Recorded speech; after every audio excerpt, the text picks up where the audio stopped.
अगस्त्य मुनि से अनेक प्रकार के अस्त्र शस्त्र पाकर श्री रामचंद्र ने उन्हें विनय पूर्वक प्रणाम किया और उन्हें विश्वास दिलाया कि वो उन अस्त्र शस्त्रों का उचित प्रयोग करते हुए उनके विश्वास की रक्षा करेंगे, संसार को राक्षसों के अधर्म और अत्याचार से मुक्ति दिलाएंगे।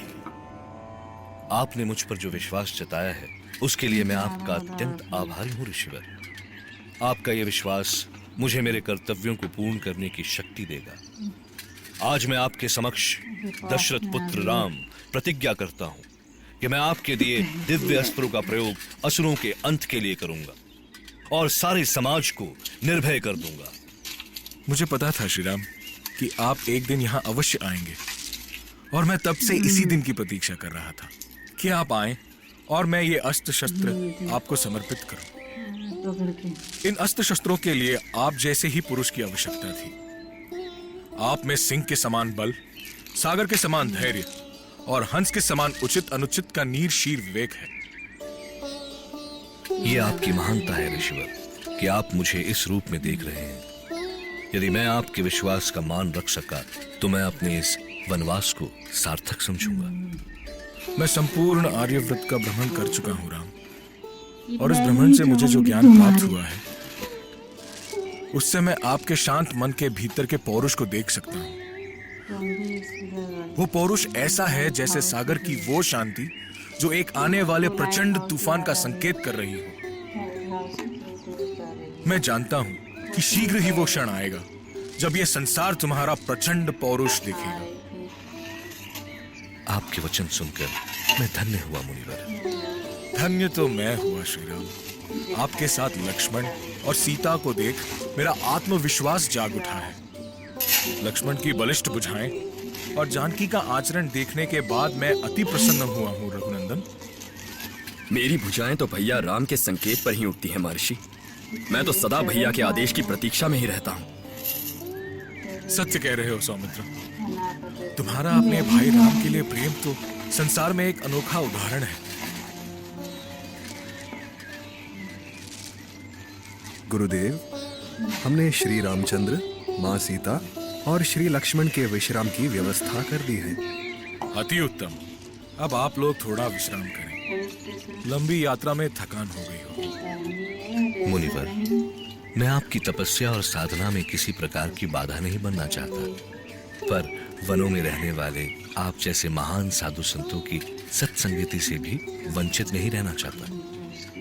इसीलिए आप कोई ऐसा स्थान बताएं जहां पर निवास करते हुए हम महात्माओं के दर्शन भी कर सकें। आप पर तो सारे ऋषियों की सुरक्षा का भार है श्री राम। धर्म की स्थापना और अधर्म का नाश, यही आपके जीवन का उद्देश्य है। इसके लिए आप पंचवटी नामक महावन को अपने अभियान का केंद्र बनाएं। ये स्थान आप लोगों के निवास के लिए बिल्कुल सही होगा।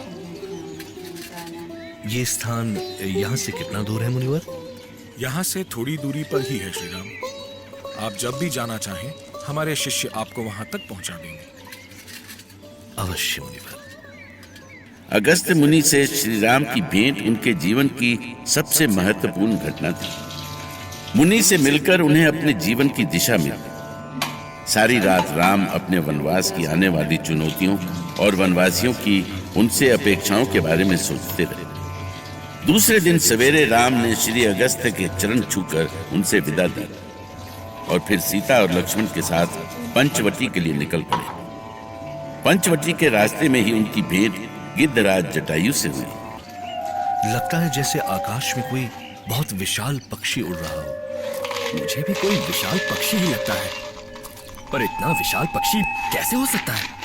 स्वामी, वो देखिए स्वामी, उधर वो विशाल गीध देखिए, वो तो इधर ही चला आ रहा है। मुझे कुछ ठीक नहीं लग रहा भैया। लगता है ये कोई मायावी राक्षस है। आप आदेश दे तो मैं इस पर प्रहार करूं। नहीं लक्ष्मण, ठहरो। ये अवश्य ही हमारा कोई शुभचिंतक है। ये ऐसा दानवाकार गीध हमारा शुभचिंतक कैसे हो सकता है भैया? ये वन ऐसे मायावी राक्षसों से भरा हुआ है। अवश्य ही ये उनमें से कोई है। नहीं लक्ष्मण, वन में रहने वाली गीध जाति इसी रूप में रहती है। आपने ठीक समझा रघुकुल नंदन श्री राम। आप मुझे कैसे जानते हैं? मैं पक्षीराज जटायु हूं। आप मुझे ना पहचाने, पर मैं आपको बहुत पहले से जानता हूं। पर आप हमें जानते कैसे हैं तात? मेरा क्या है राम, मैं तो इन विशाल पंखों से जहां जी आए उड़ता रहता हूं। मैंने तो आपको अयोध्या के राजमहल के आंगन में घुटनों के बल चलते भी देखा है। आपकी बालपन की वो तूतली बोली मेरे कानों में आज भी मिश्री सी घोल जाती है। तभी से आपकी सलोनी छवि देखकर आपसे पुत्रवत स्नेह हो गया। आज आप तीनों के दर्शन से मन प्रसन्न हो गया है। परंतु क्या पक्षीराज? परंतु आपके कष्ट देखकर हृदय में बहुत पीड़ा भी हुई। असमय पिता की मृत्यु और ये वनवास। आपका ये स्नेह हमें पिताश्री का स्मरण करा रहा है तात। आपसे मिलकर हमारे सारे कष्ट दूर हो गए। इस निर्जन वन में हमें आपके सानिध्य की बहुत आवश्यकता है तात। हम पर ऐसा ही स्नेह सदा बनाए रखिएगा। अवश्य बहू, परंतु हम तो ठहरे पक्षी, विचरण करना ही हमारी नियति है। फिर भी मैं आप लोगों की सूचना लेता रहूंगा। पक्षीराज, आप हमें यहाँ कोई उचित स्थान बताएं जहाँ हम अपनी कुटिया छा सके। गोदावरी तट के आसपास बड़ा रमणीक स्थान है लक्ष्मण, आप वहाँ निवास कर सकते हैं। पुत्री सीता को भी बहुत अच्छा लगेगा वो स्थान। जैसा कि जटायु ने बताया था, राम लक्ष्मण गोदावरी तट के समीप पर्ण कुटी डालकर वहां निवास करने लगे। राम के वहां रहने से आसपास के मुनिगण निश्चिंत हो गए, परंतु ये क्षेत्र असुरों के आतंक से पीड़ित था। एक दिन राक्षस राज रावण की बहन शूर्पणखा आकाश मार्ग से विचरण करते हुए उस क्षेत्र में पहुंच गई। धरती पर उतरते ही उसने ऋषियों के हवन कुंड की अग्नि को अपनी भयानक आंधी जैसी फूंक से बुझाना शुरू कर दिया। उनके आश्रमों को उजाड़ दिया। एक साधु ने साहस कर शूर्पणखा को ललकारा। सावधान शूर्पणखा, आज तू नरक में जाने की तैयारी कर ले।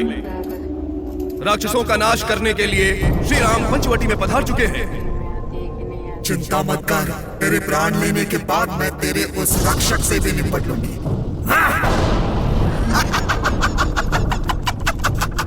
श्री राम रक्षा करें प्रभु, रक्षा करें श्री राम, रक्षा करें।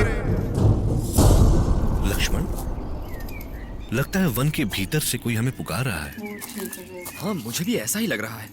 मैं जाकर देखता हूँ भैया। ठीक है लक्ष्मण, तुम जाओ।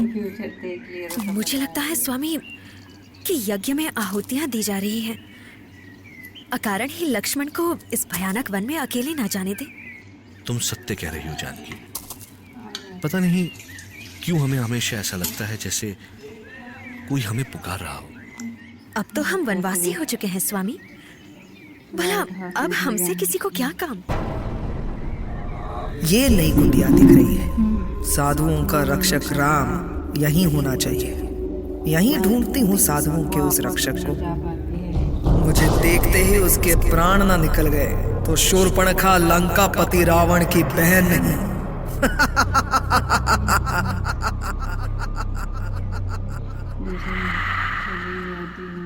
अरे ये कौन है? ये तो बहुत सुंदर दिख रहा है। कहीं यही तो वो राम, साधुओं का रक्षक। पर इतने सुंदर पुरुष को मैं कैसे मार सकती हूँ? ये तो मेरा पति बनने के योग्य है। मैं इससे विवाह करूंगी। पहले जाकर इसे प्रणय निवेदन करती हूँ, बड़ा आनंद आएगा। अरे रे रे, ये क्या कर रही हूँ मैं? ऐसा भयानक वेश लेकर मैं कहाँ चली?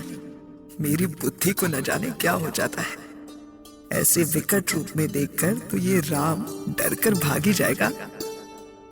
अरे शूर्पणखा, प्रेम करने जा रही हो तो प्रेयसी बनकर जा। जय हो भोले भंडारी, सही समय पर मेरी बुद्धि खोल दी। और अगले ही पल शूर्पणखा एक अनन्य सुंदरी में बदल गई थी, साक्षात काम की देवी। वो ऐसी लग रही थी कि संसार का कोई भी पुरुष उसे देखते ही उस पर समर्पित हो जाए।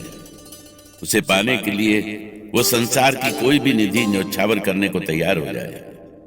वो राम के रूप पर अपना सब कुछ तो हार चुकी थी और बस वो चाहती थी कि राम भी उसके इस रूप को देखते ही अपना सब कुछ लुटा बैठे।